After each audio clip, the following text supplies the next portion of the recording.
Hey, it is your buddy, Peace and Harmony with you here today. Much love going out to all the beautiful empowered harmonizers. And we're zooming in and focusing in a little bit more in depth on a great viewer comment that I get in very frequently here. And that is as relationships with those people who are controlling, manipulative, whether you want to put a behavioral disorder on them, a label such as narcissistic or psychopathic, you know what I'm talking about. These aren't your regular run-of-the-mill individuals. These are people who have sort of a propensity or a domineering aspect with which they want to manipulate, control, and then furthermore, control your feelings, your thoughts, your behaviors, and your reactions. This can become very painful when you're in relationships with these types of people.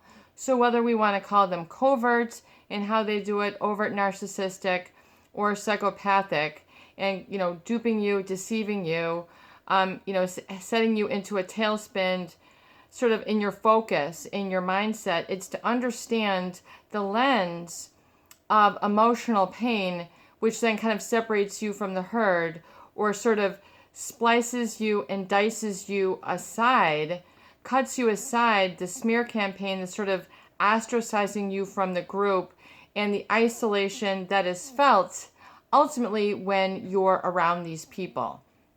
And if you really kind of explore back, so it's that isolation, that feeling of being scapegoated, the feeling that they're trying to break you down, or they're trying to get, a reaction out of you. They're trying to get a rouse out of you. They're trying to get a reaction. They're going to see how you will react. They're always trying to dangle a carrot in front of you that's going to trigger you. In other words, they get to learn you so well that they've learned then how to push your buttons. And then you just keep repeating the cycle, rinse, wash, and repeat all the time. And this can be a very, very painful dynamic to get caught up in. This feeling of feeling isolated, separated from the pack, not feeling like everybody else. And especially in the relationship with these types of individuals, this isolation begins to erode your really sort of emotional, positive paint, how you view the world, especially how you view yourself. In other words, your paint box runs pretty dry after a while, after being constantly subjugated to control or power inducing behaviors, which is really sort of a trademark behavioral trait or personality trait of someone who is narcissistic. They have an insatiable need for power and control over other people. That's just what they are wired to do. And it does not get any better. It oftentimes gets worse because the empathy is not going to be there, and the empathy is what you're needing, what you're craving, which cannot be quenched. And so, if that empathy, the well as dried up, it's like you're trying to make a wishing well in a wish that's a well that's run dry.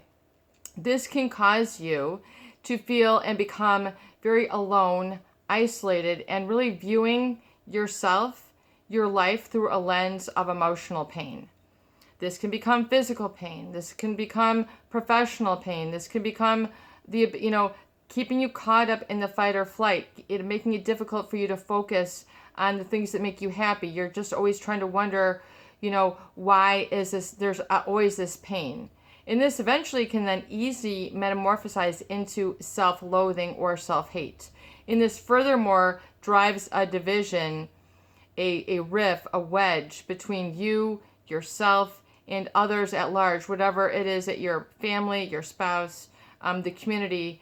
And it's to understand that this feeling of being sort of alone, isolated, everyone else's life works wonderfully, mine doesn't, no matter what I do, it's not going to get any better, and everybody else seems to have it easy, and everybody else seems to be like they're just on their own path, and it seems so easy for them, and and then there's me. So there's this ostracizing, isolating, picked apart feeling that is created by someone who is trying to get their rouse, getting their supply, getting their power, getting their yayas out from controlling and triggering others. So this is, once again, it's just how they're wired. If you can see It has nothing to do with you, but the isolation, the bad feelings, the feeling of being alone, not included, is coming from a number of different things. So it's very important to understand.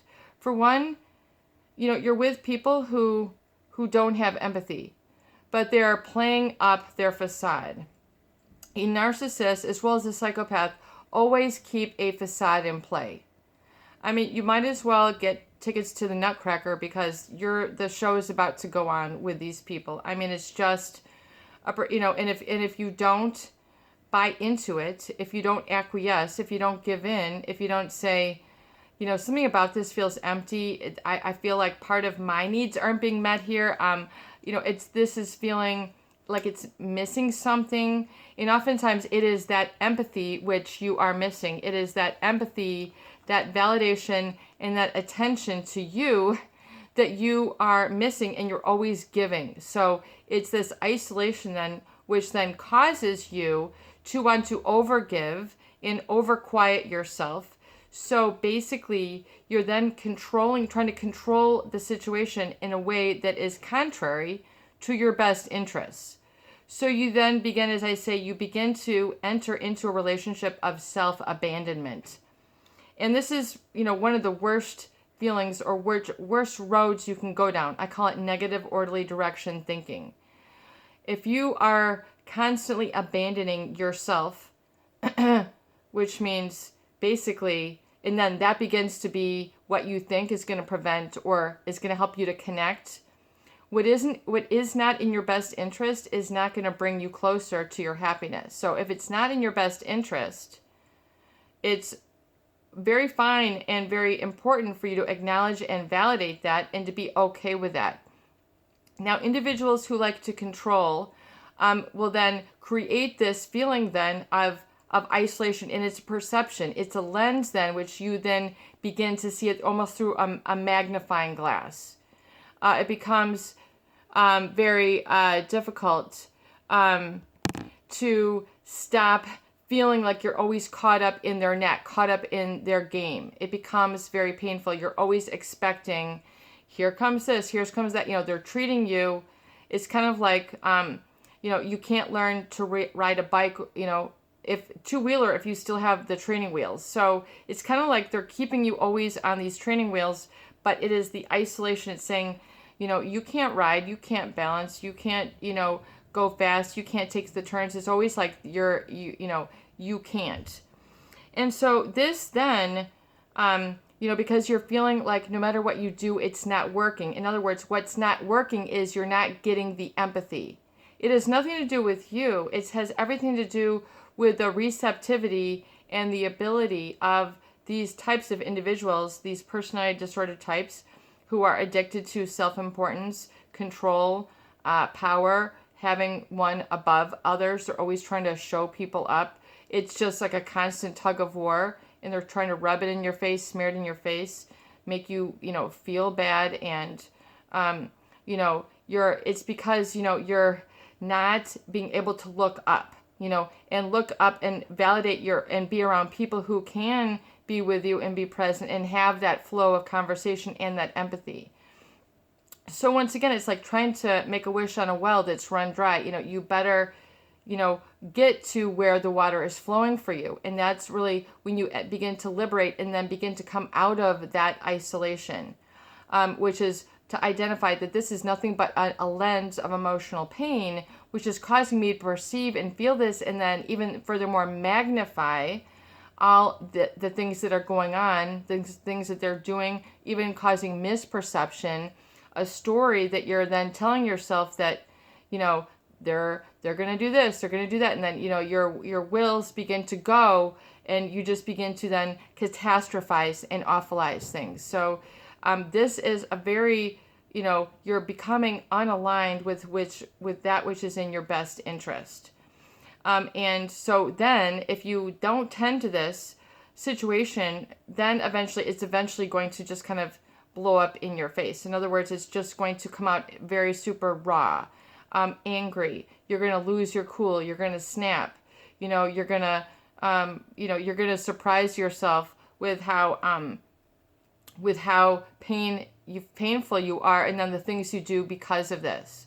So the isolation is something we really want to connect to and understand the cause that's created this effect.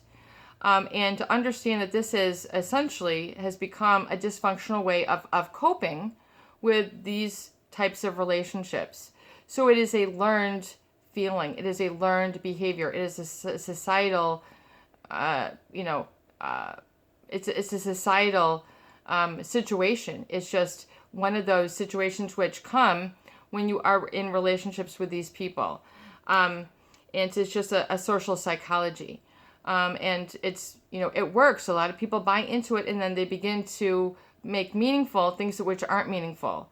They're not able to put, meaning where meaning is significant, i.e. having empathy and connection. So you are missing that connection. You are missing that which you want to feel comfortable with and at ease with.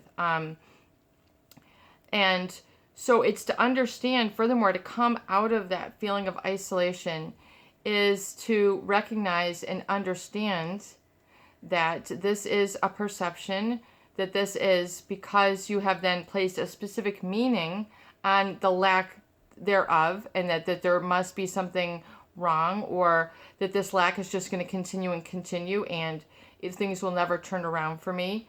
But yet you're only, it's a natural feeling when you're with an individual or a set of people who do not have empathy, who aren't able to be supportive. So how do you break through this? How do you break through the wall? How do you begin to edge through and clear the blacks? Well, it's important that you learn to confront. And maybe not confront, but I think maybe more the good word is carefront, which is more of a heartfelt sort of solar plexus, where you're able to then address, the people, if these people are still in your life, or if they're not, of course, people who are not a good fit for you, who don't have empathy and respect, oftentimes won't be a good fit for you. So that might be something you have to simply acknowledge, and just to say, it is what it is. It will not work. No matter how hard I try, they're humming along and I'm there just beating my head on the wall, and nothing that I do will work. It is what it is. And let's agree to, part amicably, and I'm going to go no contact. I just have to say no. It's okay to say no. It doesn't make me a bad person. Release the guilt. So the isolation, can be driven even more deeper if you're set up in that guilt, like, well, I should love everybody. I should be a Mother Teresa. I should be, like the Pope. I mean, you have all these stories you're telling yourself of how things should be. So you have to revise your story and kind of begin to tell your story.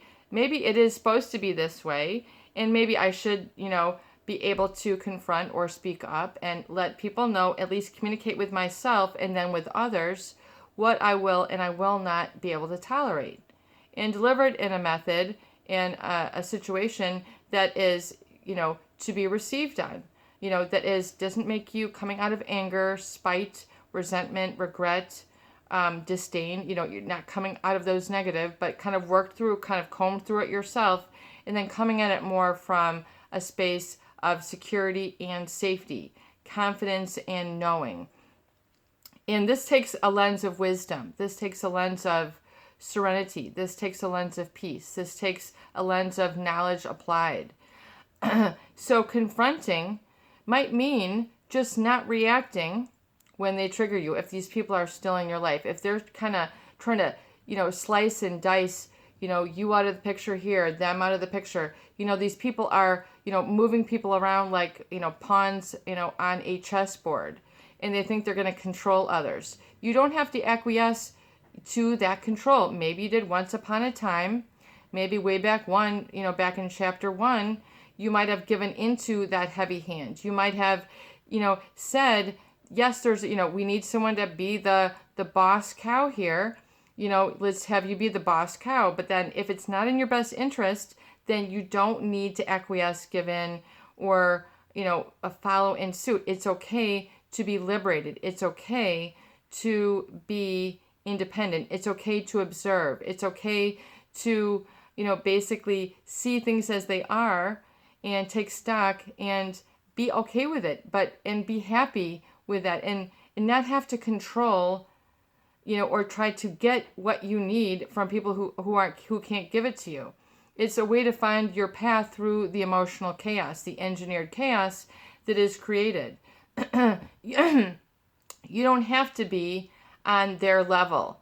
You don't have to be playing up to their banter, their needs, violating your boundaries, violating your standards. You can allow them to be, but to not feel pain about having to control, but it's to say, what, there's something that I need. What is it that I need? This pain is indicative of something that I need. What do I need? This pain is indicative of something that I need. What do I need? And is it to be heard? Is it to be touched? Is it to have eye contact? Then just become fluid with yourself of what these things are. And if it's to be, shoulder to shoulder with someone, or speaking more of the heart, or more of the intellect, or more of the arts, or more of the sciences, whatever it is, begin to really dial in what your needs are here and be able to identify. If it's not getting sucked in, then your needs might be, I'm not getting sucked in. And so that will bring those realizations, that confronting within yourself will help you to break down that wall, because that's part of the tension. It is part of the resistance. So when you are feeling isolated, it's because you have ignored and not attended to these little bubblings up within you. You've then basically taken on the covert narcissist coping mechanism, and then you've internalized it, and it hasn't been in your best interest. So it's going to take a little bit of effort, conscientious awareness and control to identify and to sort of flush out or clean out that pain which you might feel, which is basically fear. And it's the fear of judgment, retaliation.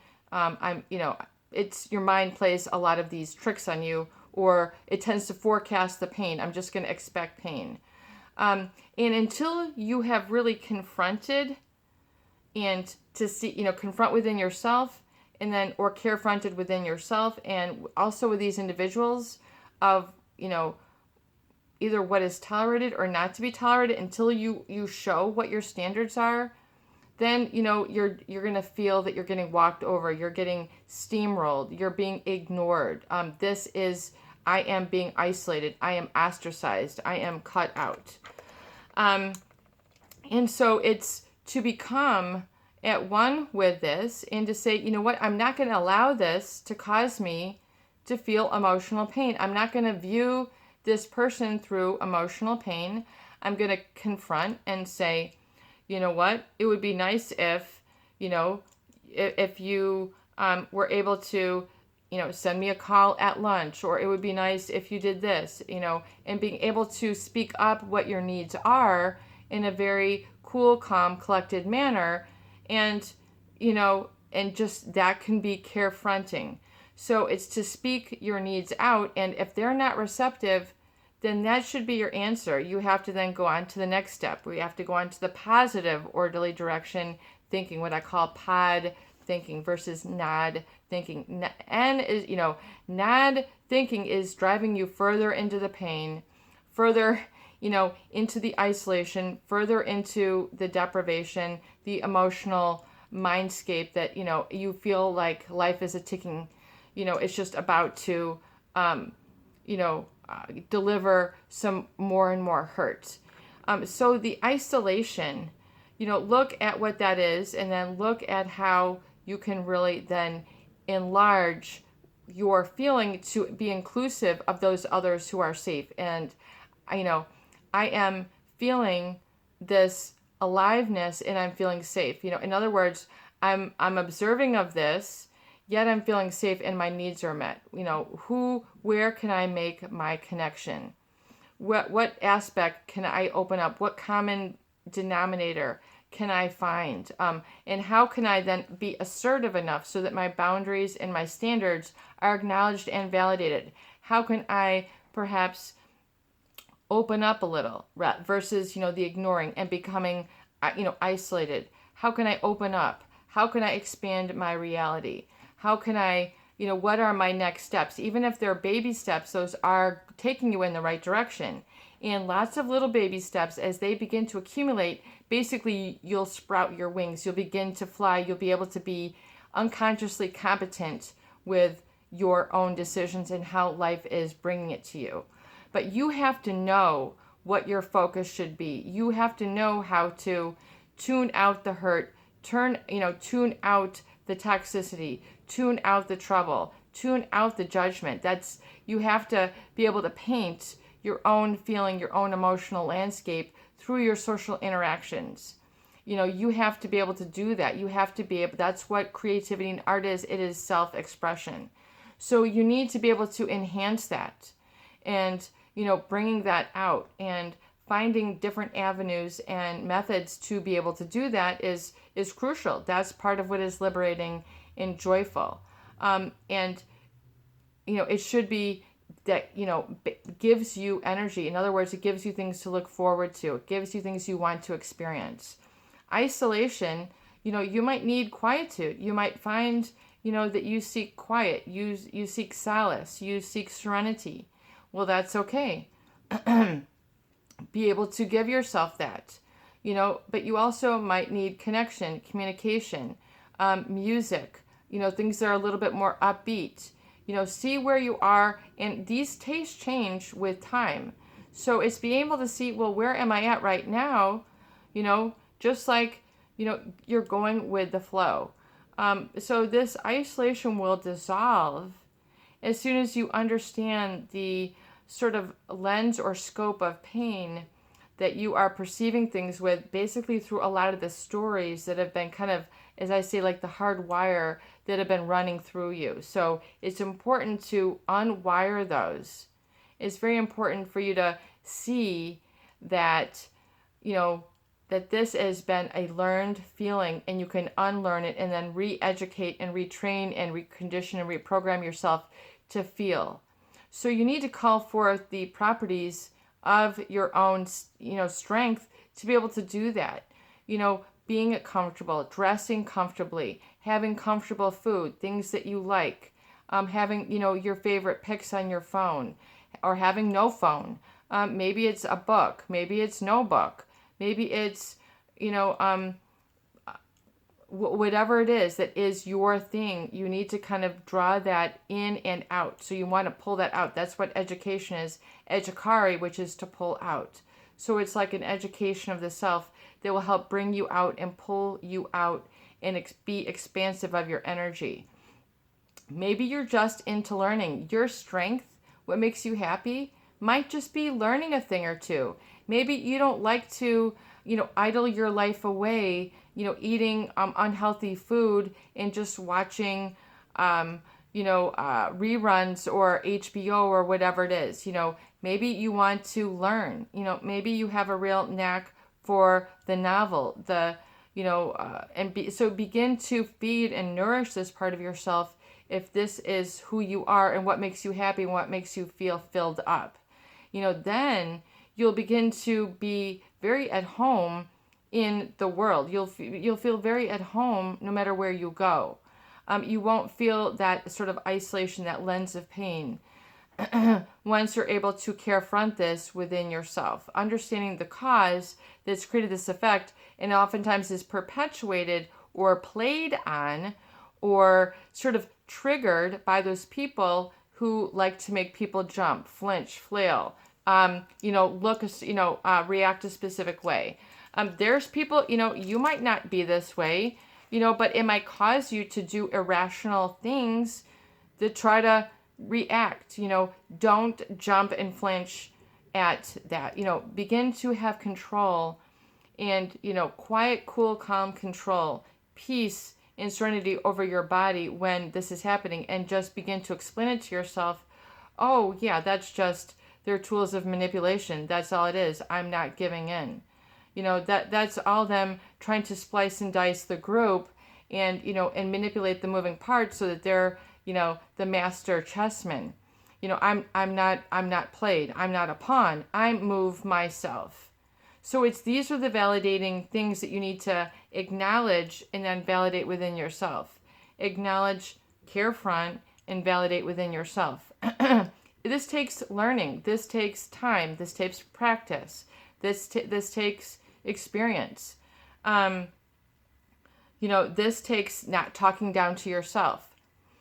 This takes looking at areas of yourself where you might then, because of this relationship, have the experience of, self-loathing. This cannot be tolerated.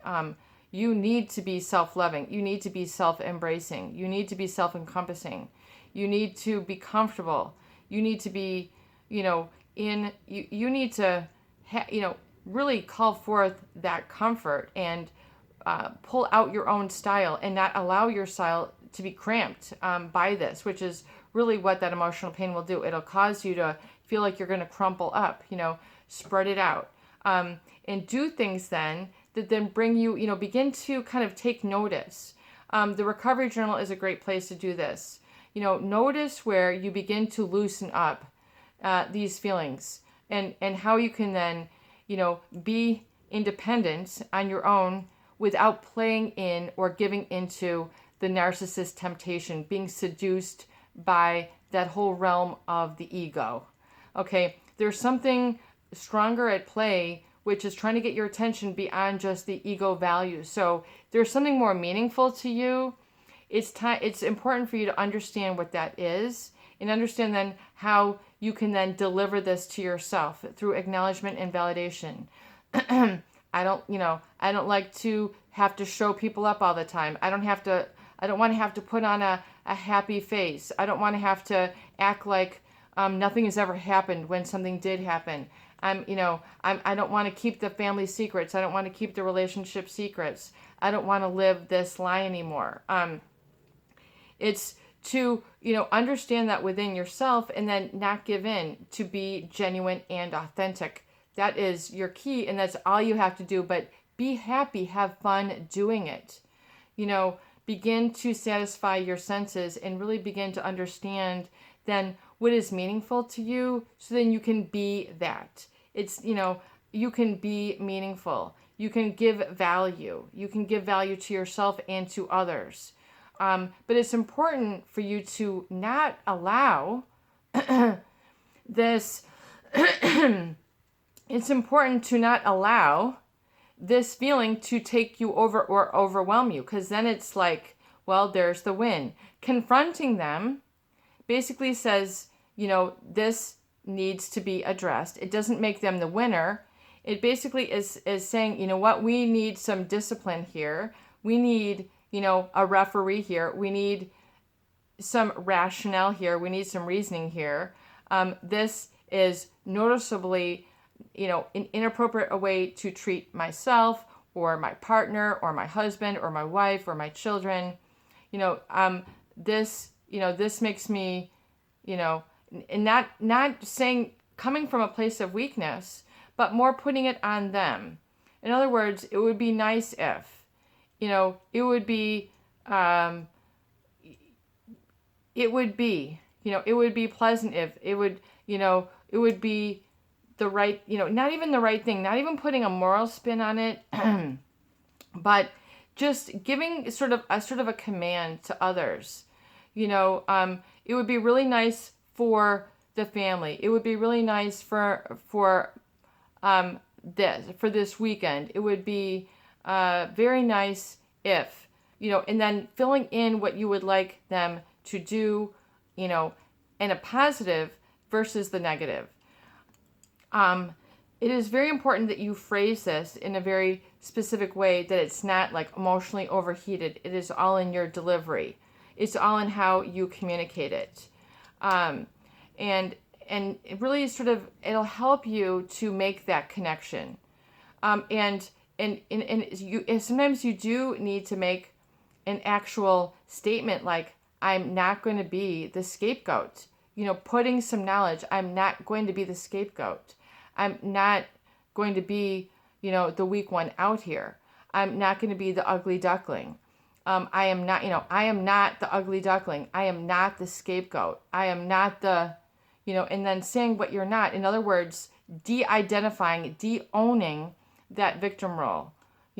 I'm not the one who's spliced and diced out here. You know, it would be nice if you were inclusive. You know, to splice and dice the family is, you know, this is feeling too much, you know, like you're cloistering away, or you're sort of becoming too cliquey, you know, or, you know, you're kind of, you know, closing the circle here. And I think it would be important for us to open the circle. Don't you think we can open up the circle here? Don't you think we can do this here? Hey, why don't you come to me here? You know, and realize that, you know, if you've been pushing them away because of the ignoring, because of their covert narcissism, because of their situation, that you've had to get some distance in order to cope and to take care of yourself, well, there's nothing wrong with that. But now if you're looking to mesh and merge and come together after this is, you know, had been going on for some time, then you're going to need to gently begin to, you know, to bring it along. And it might only be on a superficial way, but at least you can make your feelings and your needs known. If you don't, then the tension, the isolation is only going to get more profound. It's important that you shake that off. It's very important that you look at changing some of your comfortability with carefronting, for sort of speaking up and putting onto others in those very suggestive ways, but also saying what you're not. You know, I am not the victim. I am not speaking your truth. It doesn't make you weak. In fact, once you show through your words and your actions in a cool, calm, collected manner that you're not going to be treated this way, that it's, you know, it's, I'm not the scapegoat. I mean, using these words very specifically, I am, you know, I'm not to be sabotaged and made the weak one. You know, this is an open circle, you know, and once you notice this, and, you know, you know, even if you're saying I have noticed, you know, I'm observing, you know, I feel that. These are important phrases for you to then address and then confront. You know, and doing this in all honesty, and opening up the circle, you know, and getting that sense of connection and belonging, but it'll feel in the way that is right for you, so you need to kind of get your own wedge back in the way that you want to be involved, because you deserve connection.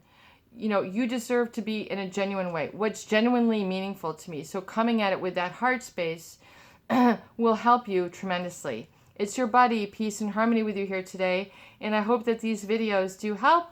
Please share and please subscribe for more great tools, videos, discussion, and support. Peace out. Love you.